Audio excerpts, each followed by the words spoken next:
Eu não disse que toda segunda-feira a gente fala sobre dependência química? Então vamos falar agora? Você sabe que o Amor Exigente tem feito diferença na vida de muita gente, né? Na minha fase, quando eles vêm aqui, eu sempre aprendo. Quando eu vou ao grupo, aprendo mais ainda. E o nosso convite para você é: não fique só, busque ajuda, vá para um grupo de Amor Exigente. É uma instituição sem fins lucrativos, você não vai pagar nada para participar, tá? Uma vez por semana, 2 horinhas semanais, programa de transformação. Tem tudo quanto é lugar do Brasil, alguns lugares da América Latina, e realmente é incrível. E hoje, eu e o Gabriel, engraçado, sem combinar, a gente estava falando que os recursos são limitados, né? A gente se referindo às chuvas de janeiro, à reciclagem de lixo. Mas, de fato, se a gente não entender que os recursos são limitados e que a gente tem limite para as coisas, assim como o nosso planeta tem limites de produção, a gente perde a mão. Então, hoje, para falar sobre esse assunto e a relação dos recursos limitados com a sobriedade, é que eu recebo o Luiz Fernando Calduro, que é diretor de grupos da FIAE, e o Cassiano Bertoni Fabre, que é coordenador do grupo de sobriedade no Morumbi, que está acompanhado da sua esposa, a Cecília Assaf, que também frequenta o grupo lá no Morumbi. Sejam bem-vindos. E eu também... Eu sou madrinha desse grupo ainda, Você né? É madrinha, eu ando ausente, mas eu amo esse grupo hoje. do Morumbi. Que muito bom, obrigada. Cláudia, obrigado mais uma vez. Muito bom recebê-los. Obrigado.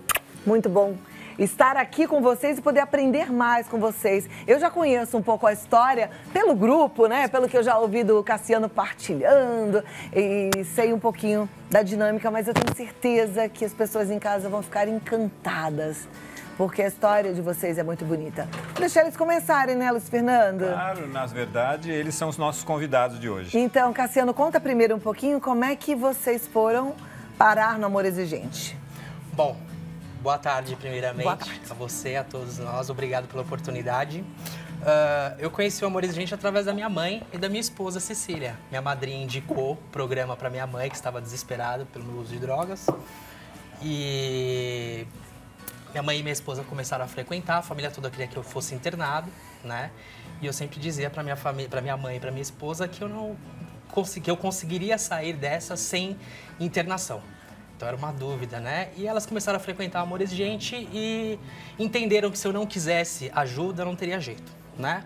A partir desse momento, eu tomei uma decisão na minha vida que foi parar de usar drogas. Conversei com o Papai do Céu, pedi para ele ajuda. E tudo mudou a partir desse dia. Você pediu ajuda ao Papai do Céu, como você se refere, porque você estava usando drogas e estava sofrendo? Exatamente, por conta Cláudia. desse uso? Exatamente. Eu fiz uso de maconha durante 5 anos da minha vida e durante 18 anos cocaína. Nos últimos anos eu perdi o controle, né? Sempre foi controladinho, mas nos últimos anos eu estava descontrolado. Minha vida se tornou uma bagunça. E aí teve sofrimento Muito nessa bagunça. sofrimento. A gente costuma dizer que a gente usa o chorando, né? No final, né? Então eu ia comprar drogas e por que você me questionando por que você está indo? Esse não é o caminho, você está acabando com a sua família, né? E um belo dia eu vendo o sofrimento da minha família, eu pedi uma chance para minha esposa e para minha mãe que eu conseguiria sair dessa sozinho, né? Eu tinha certeza que eu entrei nessa sozinho e eu tinha uma força muito grande de conseguir sair sozinho. Hoje eu percebo que eu nunca estive sozinho, eu tinha elas ao meu lado, minha mãe, Rita, minha esposa Cecília, e um poder superior que era uma chaminha que estava apagada, que eu só precisei acendê-la para dar tudo certo na minha vida. E elas tinham um amor exigente, que deve ter feito uma diferença enorme para que você percebesse essa necessidade de recuperação, né? 100%. O Amor Exigente foi um presente que eu tive na minha vida, através do Amor Exigente, principalmente do 7º princípio, que é tomada de decisão. Eu tomei uma decisão na minha vida e, a partir desse momento, eu tô limpo até hoje. Eu não precisei de internação, eu já vou fazer 1 ano limpo, não precisei me internar. Tive o presente também do grupo de ser coordenador de sobriedade. Eu gosto de dizer que eu sou um facilitador das reuniões, não um coordenador, né? E tudo vem dando certo. Minha vida vem prosperando, minha esposa dorme, minha mãe dorme, todo mundo fica em paz.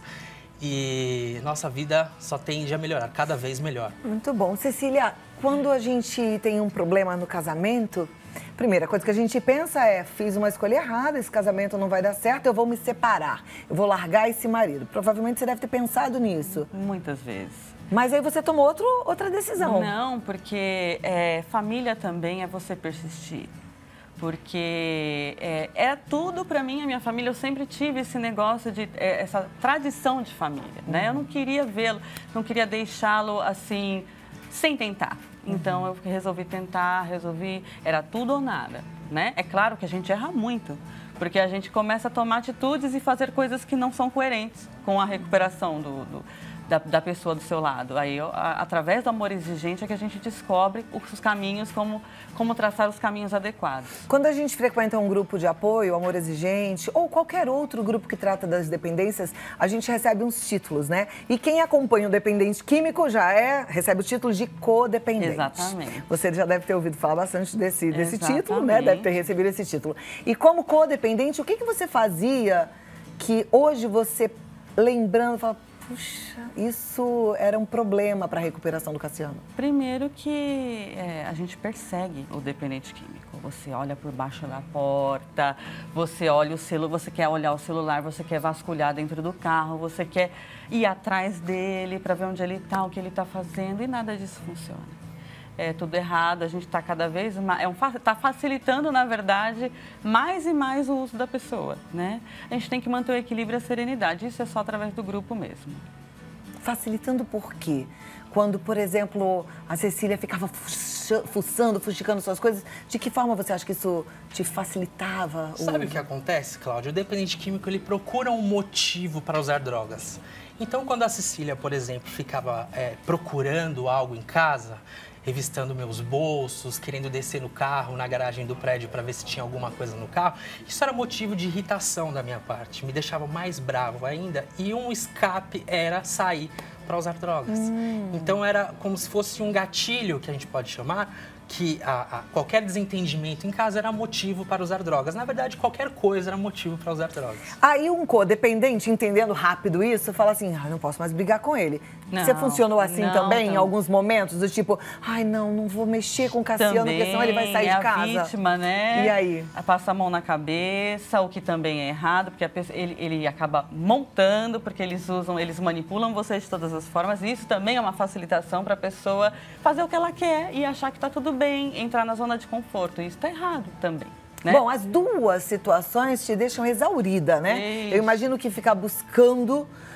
É extremamente cansativo. Alguma coisa que prove que ele está em uso da droga te cansa, ao mesmo tempo sendo manipulada por ele, deixando com que ele faça o que ele quiser com você, também te acaba. E a autocobrança da gente, né? Nossa, tá dando errado, não tá dando certo. E a cobrança da família também, tudo pesa, né? Então a gente adoece.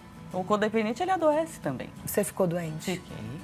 Eu me isolei, não tinha mais vínculos afetivos com pessoas de fora, não queria ir para lugar nenhum. Então, eu queria resolver aquilo e achava que sozinha era possível. E não, sozinha não é possível. Aí hoje a gente tem esse tema que são os recursos limitados. Sim. Você entendeu que os seus eram? Com certeza, com certeza. E nisso tudo eu também sou mãe, né? Eu tinha meu filho, que estava em fase escolar, era pequeno, dependia de mim, então não sobrava energia para a Cecília. A Cecília morreu em algum lugar ali, né? Então a gente, através do grupo, eu renasci, né? Antes dele tomar a decisão dele? Antes Você dele começou a frequentar o grupo quanto tomar. tempo antes? Um mês.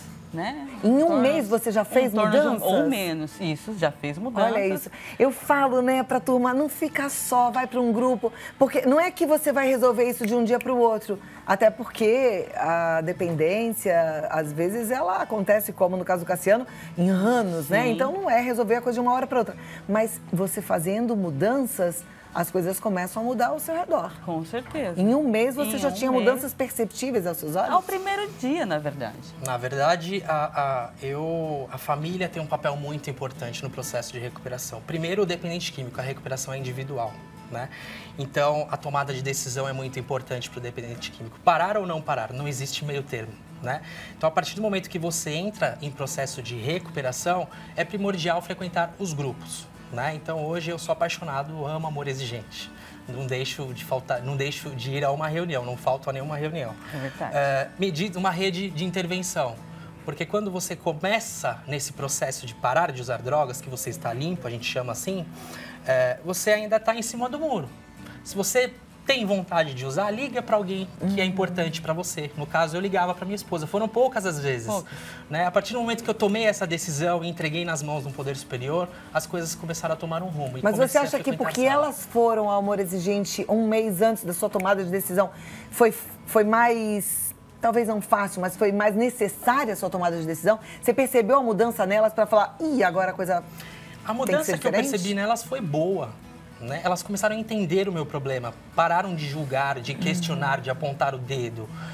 Tudo ficou mais fácil. Né? A partir desse momento que a Cecília começou a frequentar grupo, a gente abriu o jogo, a nossa conversa foi sincera. Porque eu tinha um peso muito grande nas minhas costas de ter que mentir para tudo, né? Esconder o tempo todo.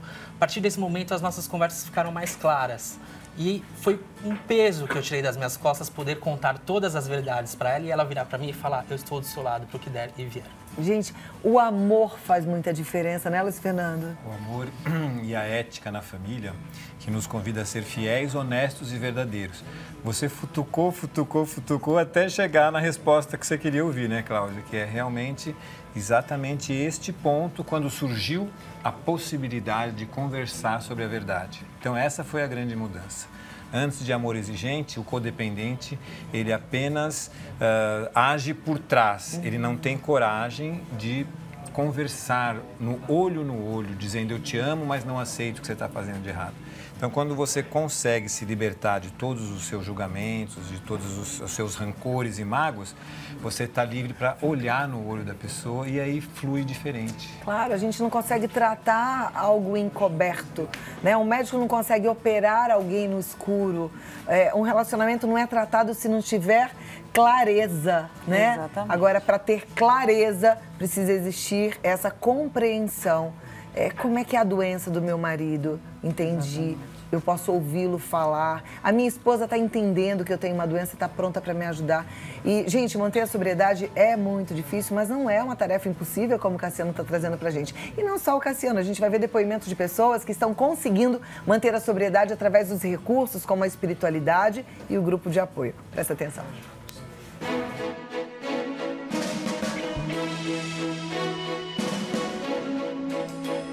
Algumas famílias optam por dizer, bom, a porta está aí, faz da tua vida o que você quiser. Outras optamos por ir fundo, pelo menos nesse ponto de evitar os riscos maiores. Risco para a própria vida, risco para a família e risco para outros, né, para terceiros. Hoje eu estou indo nos grupos somente e no AME, que é um ponto de referência para tratamento de dependência química. Se eu ficasse sozinha resolvendo, eu ia ao uso. E não ir ao uso é buscar todos os recursos que eu aprendi durante algum tempo de Alimpa, de que eu tinha, ferramentas que eu tinha. Eu tenho companheiros que eu posso ligar, né? Eu tenho grupos que eu posso correr para dentro de sala. Quanto mais dentro de sala, mais longe da droga você está. Mais longe da droga eu estou, né? E os complementos de que é a espiritualidade, que são pilar de sustentação de uma recuperação. Ninguém se recupera sem um pilar de sustentação da espiritualidade. A família, depois de uma internação, tem que se preparar em manter uma vida normal, né? Mas, ao mesmo tempo, ter uma vida de cuidados mais ou menos especiais, sabendo que o risco e o perigo está sempre aí. A pessoa não pode continuar internada dentro de casa. Vai ter que sair para a rua, vai ter que se enfrentar com o trabalho, com o ônibus, com o boteco da esquina, com a biqueira que fica a 200 metros. Então, essa é uma realidade e a família tem que estar preparada para não pensar que simplesmente se livrou de um problema durante 2, 3, 6, 10 meses. Não. O problema continua, mas a família tem que encarar de um modo honesto, sabendo que é um problema para a vida toda. Vontade sempre vai existir. É uma doença incurável, então ela sempre vai vir. A gente precisa aprender, a gente aprende a como lidar mais com essa vontade, né? Que a questão psiquiátrica é muito importante, né?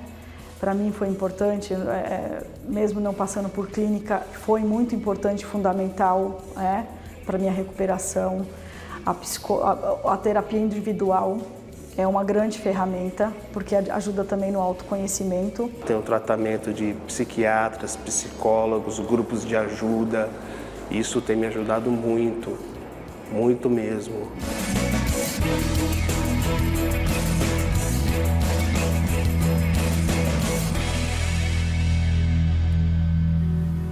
Como é lindo a gente ver que é possível, né? Eu sei que nesse momento Talvez você, mãe em casa, esposa como a Cecília, seja com o coração mais esperançoso. E é isso mesmo, não perca a esperança. Quando a gente entende que é possível, que a espiritualidade, o apoio da família, a força de cada um faz diferença, aí fica mais fácil caminhar, né? Um dia de cada vez. Você sabe, Cláudia, que a sonora e o depoimento desse casal maravilhoso me fez lembrar da oração da serenidade. Serenidade para aceitar as coisas que eu não consigo modificar, porém coragem para modificar aquelas que eu consigo. Então, o amor exigente nos cobra esta sabedoria de identificarmos o que nós podemos modificar. Então, o codependente não pode jamais modificar a dependência química do seu familiar, mas ele tem que ter a coragem de modificar o comportamento dele, de parar de fiscalizar, de parar de vivenciar a vida dele. E aí as coisas começam a se azeitar. Perfeito. Depois eu quero saber do Cassiano, quais foram as coisas que você encarou como com possíveis mudanças. Já já eu volto aqui, tá bom? E aí eu também vou abrir espaço para você participar através do nosso WhatsApp no 11 9 50 45 18 40. Vamos lá. A primeira pergunta, opa, já está aqui. Deixa eu só, e já tem muitas. A Isabel, não é aqui, peraí, cadê? Aqui. Primeira delas. Para a esposa Cecília. Os papéis esposa e mãe se atrapalham no apoio ao Cassiano? Não. Não? Não atrapalham porque quando você começa a reconstruir o seu lar, você traz o seu filho junto. Os filhos e o marido e a mãe, eles andam juntos, eles se colaboram, então não atrapalha, né? Na verdade, até ajuda, porque o meu filho, por exemplo, muitas vezes eu quis ir atrás dele, na parte doente, de codependente. E o meu filho ali dormindo, eu jamais ia deixá-lo ali, sozinho. Então ajuda, eu diria que ajuda. Porque te lembra que você tem outros compromissos, né? Não dá para viver mergulhada na doença do outro. Exatamente. Perfeito. Vamos lá. Próxima pergunta. Olá, boa tarde, Cláudia. Amo esse programa, sempre que posso eu assisto. Gostaria de saber como agir de verdade com o meu filho que está saindo da clínica daqui a uma semana. Só para eu concluir, eu participo do Amor Exigente faz apenas 5 meses. Olha, Cláudia, ele esteve na ressocialização da clínica para passar o Natal com a família e retornou sem muito problema, pois agimos bem firme com ele. É a Rosa de Jaú que está falando. Bom, em relação, vamos dividir em duas partes. Em questão do dependente químico, eu acho que o Cassiano pode responder com mais facilidade como que vai ter que ser a ação dele. Agora, em relação ao familiar, eu diria que você esteja preparado e continue frequentando o grupo, porque é um momento de muita dificuldade. Ele estava lá, sendo tratado numa redoma de vidro e agora ele vai começar a fazer parte da vida novamente. E a família geralmente fica muito insegura. E aí parte, às vezes, para um extremo que não é bom, não deixa em lugar nenhum, controla tudo. E aí o dependente químico, que já está em recuperação, se sente muito aprisionado. Porém, é claro que é necessário que se tenha um contato prévio, anterior da saída da clínica, para combinar o que pode e o que não pode. Então, se ele ainda não saiu, é bom que faça um contratinho já dizendo o que pode e o que não pode. E em relação ao dependente, como é que é, Cassiano? Olha, é importantíssimo que ele entenda que a recuperação dele começa a partir de agora. Na clínica ele estava protegido, amparado pelos profissionais de lá. A recuperação começa a partir do primeiro dia que ele sair da clínica, né? Frequentar grupos. Melhor coisa que ele pode fazer, porque lá ele vai encontrar os iguais, lá onde ele pode falar as coisas que estão engasgadas, que ele não fala para a mãe, para o pai, para a família, né? Costumamos dizer, né, Luiz, que no grupo é onde a doença sai pela boca e o remédio entra pelo ouvido. Então, frequentar o grupo, acender a chama da espiritualidade é muito importante, contar com um poder superior, né? Trabalhar os evites, os 3 evites, eu gosto de dizer 4 evites, porque para mim isso funciona muito. Lugares, pessoas, para mim, Cassiano, horários, porque todos eles são uma questão de hábito. Então, a partir do momento que eu mudo... Peraí, lugares, pessoas... Horários. Horários, como assim? Os horários que eu frequentava determinados ambientes, né? Os horários que eu costumava sair, os horários que eu iria nos locais que eu me colocava em risco. Já, né? Ocupar esse horário com uma outra coisa que te preserve. Exatamente. São 3. São 3. Quarta coisa? Os hábitos, que englobam todos. Tá. Né? Os hábitos é importantíssimo, você mudar todos eles. É uma nova vida, né? Boas 24 horas, ou só por hoje para sempre. Mas a gente tem que mudar. Se a gente continuar igual, a gente corre todos os riscos da vida que a gente tinha antigamente. Contratinho prévio antes de sair da comunidade, antes de sair da clínica. O que pode e o que não pode. Perfeito. Próxima pergunta, boa tarde, não gostaria de me identificar. Resido em Santos, gostaria de saber onde tem amor exigente na minha cidade.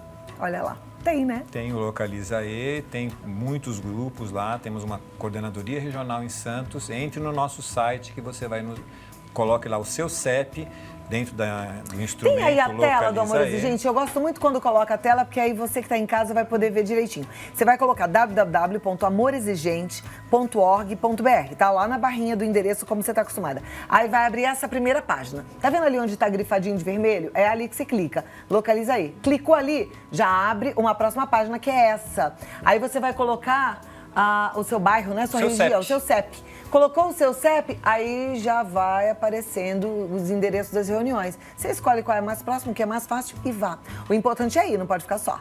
Muito né? bem. Deixa eu para a próxima pergunta, então. Gostaria de fazer uma pergunta ao Cassiano. Como foram os primeiros tempos com relação aos amigos que usavam drogas com você? Os primeiros tempos, na verdade, na época de ativa ou quando eu parei? Eu acho que, não sei. Né? Porque, na verdade, vamos falar dos dois, porque ela não tem... Sim, hábitos. Né? Me acostumei com aquelas pessoas que utilizavam drogas, que faziam parte do meu grupo de uso de drogas. A partir de um determinado momento, o egoísmo toma conta, você quer usar sozinho, você se isola. Né? Então você não usa mais com aquelas pessoas, você evita porque você só quer para você. Os gastos são altos, né? Então é algo que a gente acaba se isolando, né? Aí onde começa também o uso chorando, que a gente diz, né? Por que novamente eu estou fazendo isso, né? A partir do momento que eu entrei em recuperação, foi muito fácil. Eu cortei da minha agenda todas as pessoas que estavam na ativa e que me mal influenciavam. Então, peraí, olha aí, a resposta é essa. Foi radical. Que a pergunta é: como foram os primeiros tempos com relação aos amigos que usavam drogas? Corta da agenda, não tem mais como manter essa relação. Totalmente, sem dó. Mas vai dar dó. Mas não dá.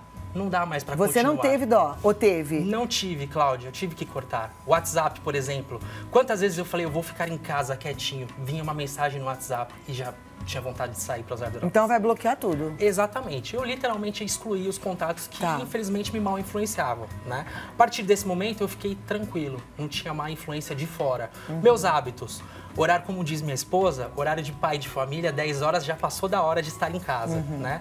Adquiri esse novo hábito. 7 horas da noite já estou em casa, jantando, tomando banho, junto. A minha família. Você ganhou o marido que você sempre quis, né? Ah, que maravilha. A minha sobriedade veio num momento muito bom, que foi o nascimento do nosso segundo filho, a Sabrina, que ela tá fazendo 3 meses agora. Parabéns. Né? Então, assim, foi um momento especial para apoiar a Cecília. Mas não tenha dó de evitar todas as pessoas que fazem mal para você, que te mal influenciam. Contatos, por exemplo, com pessoas da ativa, negativo, não dá mais. Perfeito. Sabe o que eu acho que é legal? É você lembrar, a pessoa que mandou essa pergunta não se identifica, mas do quanto você é valiosa, valioso, né? Porque a gente tem dó de, mas eu vou deixar de conviver. E quanto a você? Se você fizer contato com essa pessoa, você deixa de conviver consigo. Então, isso que é importante. Você falar, não, eu não posso ter dó de conviver comigo mesmo. Então, corta aquele lá que vai fazer com que você se perca de você mesma, né? Porque no uso, o adicto se perde de si. Totalmente perdido, totalmente fora da realidade. Muito bem. Só pra gente concluir agora, já que o nosso tema é recursos limitados, eu queria uma palavra final de cada um de vocês, que a gente chegou no nosso tempo. Bom, Cláudia, funciona, dá certo e é de graça e está aqui a prova, né? Com 1 mês de participação no grupo, a mãe e a esposa trouxeram o Cassiano já com propósito de recuperação, permaneceu na recuperação pelo apoio do grupo. E é isso, simples assim, vá a um grupo de amor exigente, pare de sofrer. Pare de sofrer, Cassiano. Bom, eu vou deixar um recado para todos que têm problemas com drogas. Se você tem problemas com drogas, conte conosco. Procure um grupo de amor de sobriedade em amor exigente, que estaremos lá de braços abertos para recebê-lo da melhor forma possível. Funciona, põe em prática que dá certo. Obrigada, Cecília. Eu diria para o familiar cujo adicto entrou em recuperação, não tenha medo de ser feliz. Porque a gente fica com tanto medo, tanta insegurança, não é a hora. Viva cada momento, porque cada momento reconquistado em família é um troféu, é um motivo para comemorar e não para sofrer. bom. Lindo. Cláudia, nós estamos com os telefones do escritório desligados porque nós mudamos de endereço, agora estamos na sede nova. Então tá aí o WhatsApp da FEAE para que as pessoas possam entrar em contato. O fixo não está funcionando essa semana. Ah, então o WhatsApp. Fica tão fácil também o WhatsApp, não é? Anota, já salva, porque assim, se você tiver alguma dúvida, você manda mensagem, você já vai ter o retorno. É o 19 98449 8044. 19 98449 8044. Um beijo enorme para todos os voluntários de Amor Exigente, especialmente para dona Mara, que eu tô morrendo de saudade. Sei que a senhora assiste todas as nossas entrevistas aqui. Venha para pelo menos me dar um abraço, viu? A gente sente a sua falta, tá bom? Luiz Fernando, muito obrigada mais uma vez. Cassiano, Cecília. Obrigada. Força, fé e alegria. A alegria em especial. E até a próxima. Aliás, até amanhã, né, gente? Tá na hora de eu visitar esse grupo maravilhoso. Te esperando, de braços abertos. Terça-feira é o dia da reunião no grupo lá no Colégio Santo Américo, que fica no Morumbi. E é assim mesmo, a gente vai caminhando, vivendo um dia de cada vez. Eu espero que você também consiga colocar em prática os aprendizados de hoje. Eu aprendi coisas novas aqui hoje com esses convidados, espero que você também, viu?